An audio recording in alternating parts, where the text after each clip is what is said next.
Hello and welcome to this panel where we'll be finding out how two travel agencies are preparing for the return of the touring and adventure sector.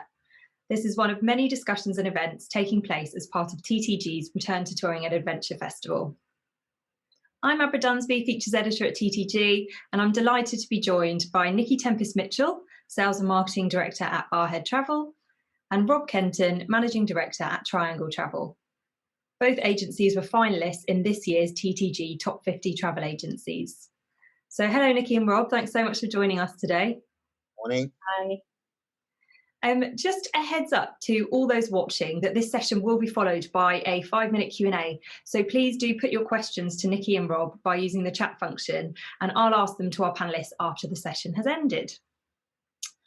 Okay, so I'd like to kick off this panel session by asking you both to tell us a little bit about the proportion of your business that touring and adventure makes up and why it's such an important sector to you. Nikki, should we start with you? Yeah, absolutely. Morning, everyone. So touring and adventure is a big part of our business. And back in 2019, which is obviously a long time ago, we were seeing significant growth in this particular sector. So we're very optimistic that the bounce back will be strong. What we found this year is a lot of people committed to tours and different adventure holidays in 2021, but a lot are starting to now move those to 2022 and beyond. But it's really important for us. And what we find with this sector, there's something for everybody. You know, from a demographic point of view, whether you're a couple or an older generation, there is so much on offer for every sector in the market, which is very appealing to the industry. Mm-hmm. Thank you. And Rob, can I ask you the same question? Yeah, before the pandemic, our touring and adventure was about 35% of our business. I think we saw that there was, and I completely agree with Nikki, that there was, like the river boom back in 18. We expected that touring would be the next sector that would see that boom. I think from our point of view, where we've seen it grow is from where clients have grown with us in the business, if that makes sense. So maybe they had families when we first opened 20 years ago, and now they're getting into that sort of 50, 60 bracket. The kids have left home and they want to travel extensively, but have that security of travelling in a group. So I think that's why we see it as a real important sector to us. Mm-hmm. And in terms of what have you done over the past year or so to keep touring and adventure holidays in your customers' minds, even when making sales has been pretty tricky? Nikki, can I ask you that question? And also, can you chat a bit about marketing strategy and the strategy that you took there? Yeah, so we've had really two major pieces of marketing activity. We've always been on social throughout the pandemic. I think it's fair to say that's been the lowest cost of a marketing activity. And we've really leveraged Instagram, we've leveraged Facebook. A lot of the touring companies have amazing assets, so great videos, great copy, so we can easily just lift a lot of that content and, obviously tell a very inspiring story through the social media. The other piece we did was something called Armchair Explorer, which was a e-marketing letter to our database. And that was really, again, inspirational-led content, just to sort of warm people up to the type of adventure holidays available and the types of tours available. And that was successful for us during the pandemic. Mm-hmm. But we've also focused on upskilling. So, making sure we've got the right experts in the right stores and making sure we tell that story through our website. So we have something called Agent Profiler, which is able to link all of our customers with people who've been to those destinations. So that's been really successful for us as well. And then the final piece that we have continued through the pandemic is events, albeit virtual events. And those have been successful for us. So some we've done smaller VIP events with Wendy Wu to maybe larger touring events, which is covering a multitude of different suppliers. Mm-hmm. Okay, so quite a good variety there of strategies, really. Rob, how about you? How have you sort of kept touring and adventure in customers' minds during this tricky time? We kicked our marketing back in late September 2020. We'd sort of kept off it for the first 3-4 months, just trying to deal with the fallout of the pandemic. And when we kicked it back in, being a smaller agent, we decided that it was important that we maybe had a marketing that was going to run all the way through to the end of the pandemic. So we went down the line of the bucket list to try and get those bookings on the system as early as possible. So had some real success around some of those bucket list destinations like Japan, Peru, Canada, and Alaska.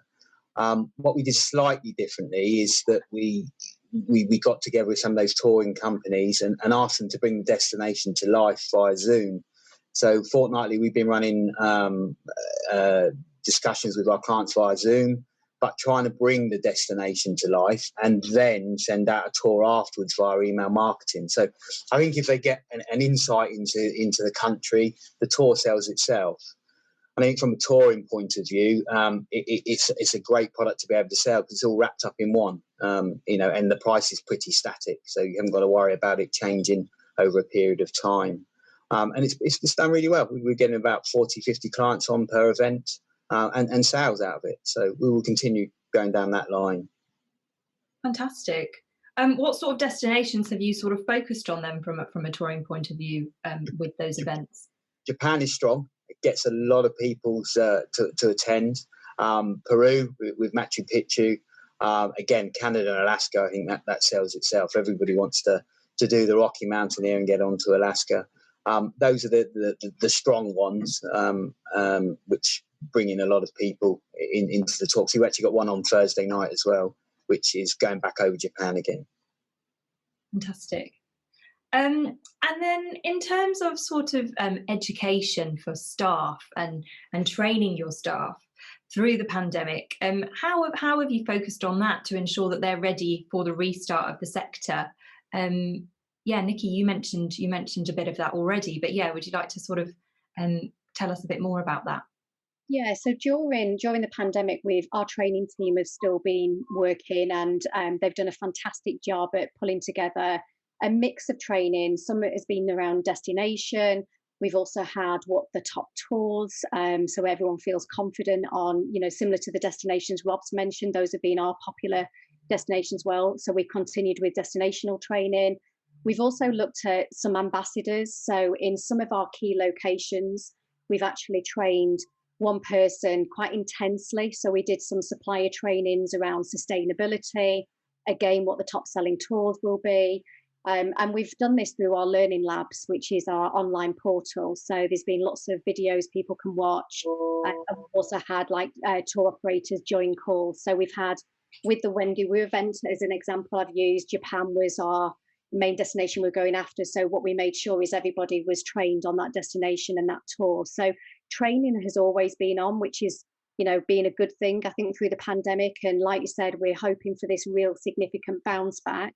And we feel we'll be ready for that now with that training we've put in place. Great. It's great that that's been a focus during this time. And Rob, same question for you, really, just on the subject of training and education for staff. I think I completely agree with Nikki. When we looked at it at the start of all of it, where were we missing? I mean, Zoom's been a godsend for a small business like us. And probably the bigger businesses like Nikki's, being able to reach those staff on a regular basis. I think we have training every day now, if not 2 a day. But we've really gone back to drilling home some key facts. I think we maybe missed that, where we had so many suppliers and such a diverse product offering. We've gone back to some key elements and get those key facts in, what's the tour, how many does it take, is there VIP transport, what standard of accommodation. So when a client comes in, you can, the staff can drill home those facts and show the client we've got confidence in the product that we're offering. Yeah, sounds like a great strategy. And as restrictions have started to ease, of course, that uncertainty remains, unfortunately. So what strategy have you followed in terms of what you're promoting and what you're selling? Rob, can I come to you for that one first? Yeah, we've attacked it, from probably September, October last year. We after the whirlwind 3-4 months, we thought, well, we've got over this, let's attack it. And what I mean by that is we put ourselves out there, even when the stores aren't closed. We've been on our social media, our Facebook. For the last couple of months, we spent a lot of time on the testing requirements that we expect to happen. So again, drilling home those key facts. So when a client does come in, that we know them off by heart, again, showing confidence. But from my point of view, I'm not a believer in sitting back and not taking a booking because of the fear of it cancelling. I'm a believer in that if it's right for the client, again, they're happy with the testing, they're happy that it could be a bit of a bumpy ride, is we take that booking. And if it cancels, it cancels. But there's a very good chance it may amend, or it may even travel. So we've been really positive in the outcome and taking bookings where we can get them. Sounds great. And I'm assuming that with a lot of touring and adventure bookings that they're a bit later down the line anyway. So hopefully in terms of having to rebook, that won't be the case if you're looking at 2022 and beyond. Is that the case? Is it a lot of sort of forward bookings that you're taking? Yeah. Most of our forward bookings are from January onwards, to be honest with you, even into 2023. So I think people have got the confidence that will happen. But obviously we still explain to them where we could be before they make the decision. And that's key.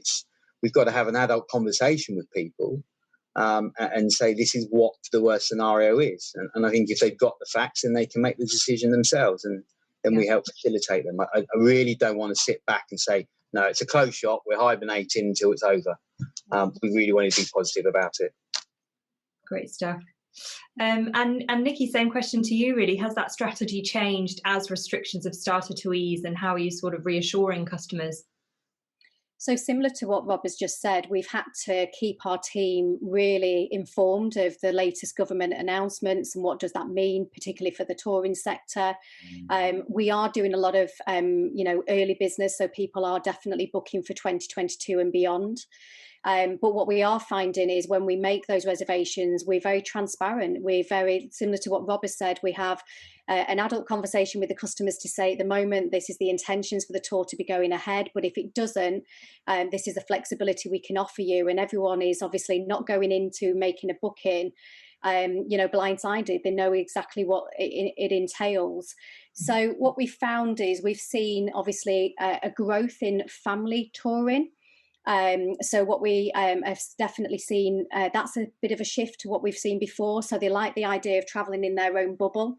Mm-hmm. And what we've also looked at is we've done some groups on, group tours with certain suppliers. And that's been proven very, very popular. So I think we just need to, continue doing what we're doing, but similar to what we've just been saying, don't stop marketing, don't stop driving and inspiring people, because, once they've, made that first booking with you, because a lot of these touring and adventures are bucket lists, they'll just change it to another date because they've already sold on the experience. So, that would be my biggest top tip. Just keep plugging and keep using those lower ways to try and attract customers through the social media, using the content of the suppliers. Fantastic, thank you.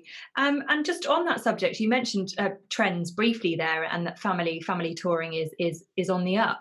Rob, are there any trends that you're noticing, or any sort of common themes in terms of what's being booked? I think across touring, the common theme is that it's from sort of February, March onwards, to be honest with you. I don't think there's a trend in group sizes at all, because there are going to be the people that want to travel on a smaller group, but there's also people that are looking for value for money, and actually they love being part of a group and being interactive with as many people as they can. So I don't think there's any trend in that side of it, but I think our touring market is jumping back from March onwards next year. Yeah, we've certainly found, the experiential type experiences, like you've mentioned them before, like Japan, Peru, South America, Costa Rica. Those are places where I think everyone in the last 18 months where their lives have been on hold, they've had a lot of time to think about those bucket list trips. So what we are finding is that certainly people aren't holding back. Mm-hmm. They're definitely committing to, following their dreams. Fantastic. And they sound like amazing trips when we are able to travel again. I'm just looking at the time, and I think we're running out of time actually. So I'm gonna close it there. But thank you so much to both of you, to Nikki and Rob, for your insights, and also to those of you watching. And please do now jump into the Q&A room to ask your questions to Nikki and Rob. We'll have some more questions for them in there. So thanks very much, and we'll see you very soon. Hi there, thanks everyone for joining us for this live Q&A. So if you do have any questions for Rob and Nikki, please do share them in the chat function. I'll be able to pass those questions on to them. Okay, well, let's kick off. And I've got a couple of questions for you both in the meantime while we wait for some questions to come through. So Nikki, I'll start with you. In terms of suppliers, what do you look for in an operator when it comes to a touring and adventure holiday these days? For example, how important are cancellation policies and flexible amendments and things like that?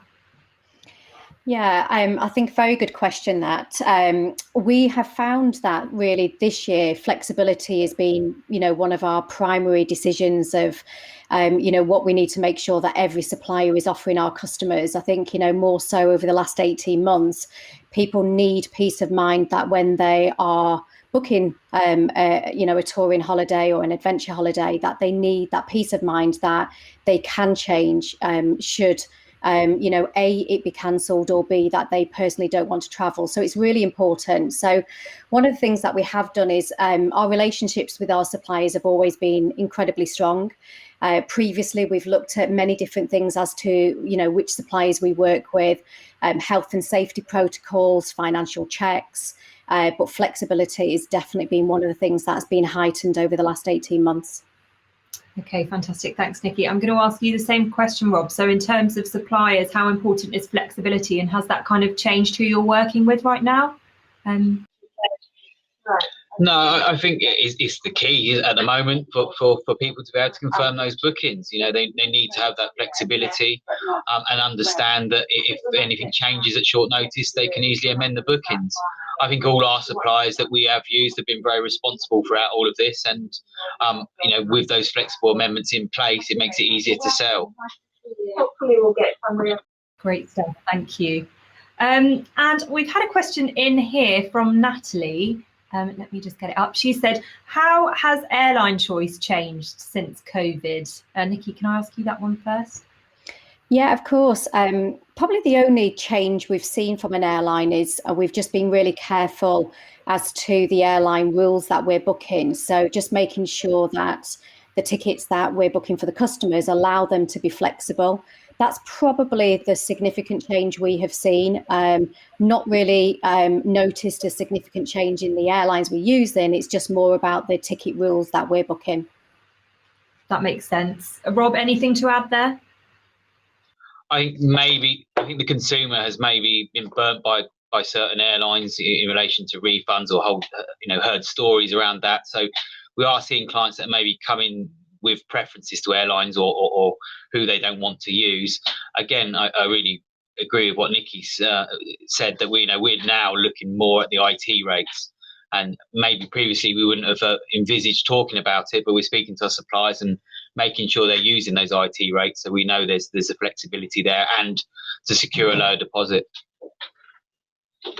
Okay, fantastic. And just to add to that, actually, Natalie's also come back and asked, what about the customer? Do they request more direct flights, change of class, more space? Have you noticed any trends in terms of that? Nikki, can I come to you for that one? What we have seen, which has been really interesting, people are definitely paying more for the holidays. And one of those elements is definitely, the flight class they're flying with. So people are definitely, doing more bucket list experiences and not holding back on some of those luxury things. And airline class is definitely one of them. Room types is also the other one that we've noticed. People are paying more to stay in a better quality hotel and maybe have a better standard room as well. Fantastic. Rob, are you noticing similar things in terms of upgrading of flights or rooms or anything like that? Yeah, we're definitely seeing people jumping from economy up to premium and then premium onto business class. And I think it's a great upsell opportunity. Some of those airfares going forward into next year for those premium cabins are quite well priced. So lock in the price now and again on a deposit. Absolutely. And final question, Nikki, I've noticed that you mentioned a growth in family touring in the panel. Mm-hmm. Are there any particular destinations that are doing well for the sort of family market then? Yeah, so families we find in Asia as being very, very strong actually. So you know, families overall, it's been more about traveling with the families, the grandparents, the children, the parents. So we're noticing really a growth in that part. But probably I would call out Asia as being one of the strongest increases we've seen in terms of the family holidays. European is also quite strong on the family market for obvious reasons, but bit closer to home. Brilliant stuff. Okay, thank you so much. I'm just conscious of time, so I'm going to say a big thank you to Nikki and Rob for joining us for the Q&A.